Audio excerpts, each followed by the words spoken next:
প্রিয় দেশবাসী, আসসালামু আলাইকুম। আজ আমাদের পুরো জাতি গভীর শোক ও বেদনায় নিস্তব্ধ। দেশের গণতান্ত্রিক রাজনীতির শীর্ষ নেত্রী, সাবেক প্রধানমন্ত্রী ও বিএনপি চেয়ারপারসন বেগম খালেদা জিয়া আর আমাদের মাঝে নেই। ইন্না লিল্লাহি ওয়া ইন্না ইলাইহি রাজিউন। বেগম খালেদা জিয়ার ইন্তেকালে আমরা গভীরভাবে শোকাহত ও মর্মাহত। তার মৃত্যুতে জাতি এক মহান অভিভাবককে হারিয়েছে। এই গভীর শোকের মুহূর্তে আমি তার পরিবারের সদস্যবৃন্দ, রাজনৈতিক সহকর্মী এবং অগণিত কর্মী সমর্থকদের প্রতি সমগ্র জাতির পক্ষ থেকে আন্তরিক সমবেদনা জানাচ্ছি। মহান আল্লাহর কাছে আমার প্রার্থনা, তিনি যেন আমাদের সবাইকে এই গভীর শোক কাটিয়ে ওঠার শক্তি দান করেন। বেগম খালেদা জিয়া ছিলেন বাংলাদেশের রাজনীতিতে এক পরম মহিমান্বিত ব্যক্তিত্ব। গণতন্ত্র, বহুদলীয় রাজনৈতিক সংস্কৃতি এবং জনগণের অধিকার প্রতিষ্ঠার সংগ্রামে তার অসামান্য ভূমিকা ইতিহাসে অম্লান হয়ে থাকবে। স্বৈরাচার ও ফেসিবাদের বিরুদ্ধে তাঁর আপসহীন নেতৃত্ব বারবার জাতিকে গণতন্ত্রহীন পরিস্থিতি থেকে উত্তরণের পথ দেখিয়েছে এবং মুক্তির প্রেরণা জুগিয়েছে। দেশ ও জাতির প্রতি তাঁর সমুজ্জ্বল অবদান জাতি চিরকাল শ্রদ্ধার সাথে স্মরণ করবে।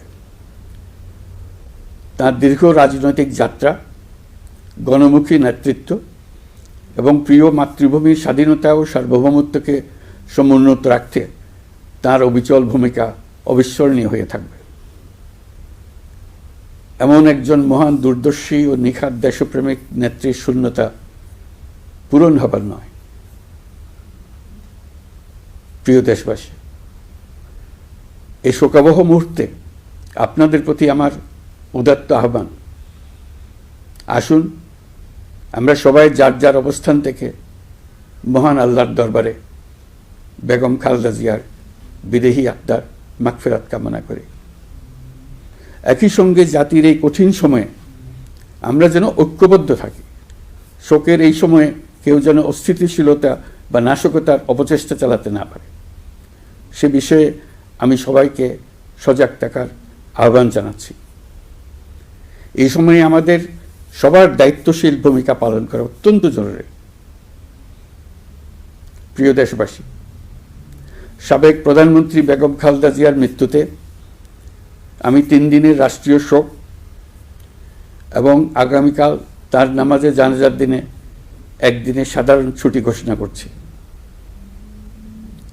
নামাজে জানাজা সহ সব ধরনের শোক পালনে শৃঙ্খলা বজায় রাখার জন্য আমি সবার প্রতি বিনীত আহ্বান জানাচ্ছি। প্রিয় দেশবাসী, আমি জানি আপনারা সবাই এই সময়ে অনেক আবেগাপ্লুত। আমি আশা করছি শোকের এই সময়ে আপনারা ধৈর্যের পরিচয় দেবেন এবং তার জানাজা সহ সকল আনুষ্ঠানিকতা পালনে সংশ্লিষ্ট সবাইকে সহযোগিতা করবেন। মহান আল্লাহ তাআলা আমাদের সকলকে ধৈর্য, শক্তি, ঐক্যবদ্ধ থাকার ক্ষমতা দেন।